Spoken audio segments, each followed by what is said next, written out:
আমরা তো ভালোই ছিলাম, প্রত্যেকটা মুসলমানের হৃদয়ে রক্তক্ষরণ হয়েছে। আসেন আমরা সবাই মিলি ইসকনকে বয়কট করি। আসসালামু আলাইকুম আমার প্রাণপ্রিয় ভিউয়ার্স।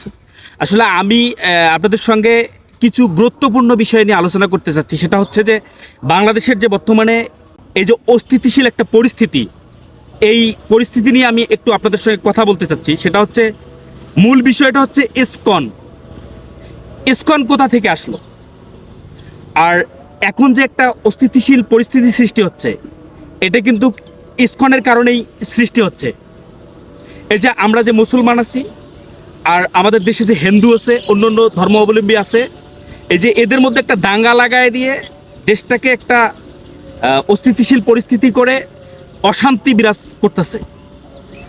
তো একটা কবিতা মনে পড়ে গেল আমার, কাজী নজরুল ইসলামের একটা কবিতা ছিল যে, একই বৃন্তে দুইটি কুসুম, হিন্দু মুসলমান, হিন্দু তার নয়নমণি, মুসলিম তার প্রাণ। তার মানে কি? তার মানে আমরা এদেশে বসবাস করি, আমরা এদেশের মানুষ। আমি মুসলিম, তুমি হিন্দু, একজন বৌদ্ধ, একজন খ্রিস্টান। এই দেশটা কিন্তু আমাদের। আমরা এই দেশে থাকবো, ভালো থাকবো। আপনি আপনার ধর্ম পালন করবেন, হিন্দুর ধর্ম পালন করবে, খ্রিস্টানের ধর্ম পালন করবে, আমি আমার ধর্ম পালন করব। আমাদের ধর্মে, ইসলাম ধর্মে কোনো ধর্মে আঘাত করার অনুমতি দেয় নেই, আর আমরা এটা কখনো করিও না। এই যে কিছুদিন আগে যে দুর্গাপূজা হলো, আপনারা গোটা বিশ্বে দেখছে, মুসলমানরা দুর্গাপূজায় পাহারা দিছে যেন কোনো ওদের মন্দিরের ক্ষতি না হয়, ওদের দুর্গার ক্ষতি না হয়। আর বিনিময়ে আমরা কি পেলাম? আমাদের এখন মসজিদ ভাঙা হচ্ছে। তার মানে কি? কার ঘর ভাঙছেন জানেন? আল্লাহর ঘর ভাঙছেন।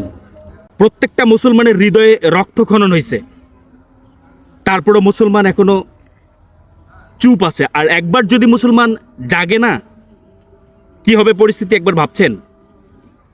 যখন হবে তখন বুঝতে পারবেন। মনে রাখবেন, মুসলমান বীরের জাতি। কাকে ভয় খাওয়ান আপনারা? মুসলমানকে। মুসলমান কোনো কিছুতেই ভয় খায় না। মুসলমানের তো মৃত্যুরই ভয় নেই, যখন তখন জীবন দেওয়ার জন্য প্রস্তুত। আসলে আমি এই কথাগুলো কেন বললাম? আমার খুব কষ্ট লাগছে, আমার হৃদয়ে রক্তক্ষরণ হয়েছে। আমার মতো প্রত্যেকটা মুসলমানের হৃদয়ে রক্তক্ষরণ হয়েছে। ইন্ডিয়ায় বাবরি মসজিদ ভেঙে রাম মন্দির বানালো। পৃথিবীর ইতিহাসে কেউ দেখে নাই যে কোনো এক সময় সেখানে মানে মন্দির ছিল। মন গড়াভাবে ওরা ইচ্ছা মতো মসজিদ ভেঙে মন্দির বানালো। তারপরে আবার তারা পায়তারা করতেছে, মসজিদ ভাঙতেছে, সেখানে নাকি মন্দির ছিল। তো আসলে ভাই, এগুলা মূল যে বিষয়টা, আমি হিন্দু ভাইদেরকে বলতেছি, সনাতন ধর্মী ভাইদের বলতেছি, বিষয়টা একটু মনোযোগ দিয়ে বোঝার চেষ্টা করেন।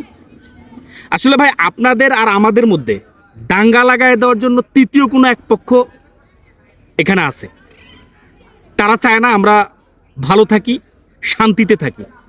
আপনাদেরকেও ধ্বংস করে দেবে, আমাদেরকেও ধ্বংস করার চেষ্টা করতেছে। কিন্তু আমরা ধ্বংস হব না, আমরা ধ্বংস হওয়ার কোনো সম্ভাবনাই নেই, কারণ আমরা যুদ্ধ করে বাঁচতে জানি। মুসলমান ইতিহাস ঘেঁটে দেখবেন, মুসলমান জাতি কোনো কিছুতেই ভয় খায় নাই। জেহাদের মাঠে যেতে তাদের কিঞ্চিত পরিমাণ ভয় কাজ করে না।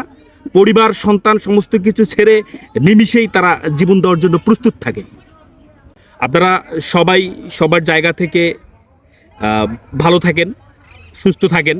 আপনারা আপনাদের ধর্ম পালন করেন, আমরা আমাদের ধর্ম পালন করি। এই যে তৃতীয় কোনো পক্ষকে আপনারা সুযোগ দেবেন না। ইসকন কিন্তু একটা তৃতীয় পক্ষ। ইসকন কিন্তু চায় না আমরা শান্তিতে থাকি। তারা জঙ্গি সংগঠন, তারা উগ্রবাদী। আমি যেটা বলতে চাচ্ছি, আমরা সবাই মিলি, আসেন আমরা সবাই মিলি ইসকনকে বয়কট করি।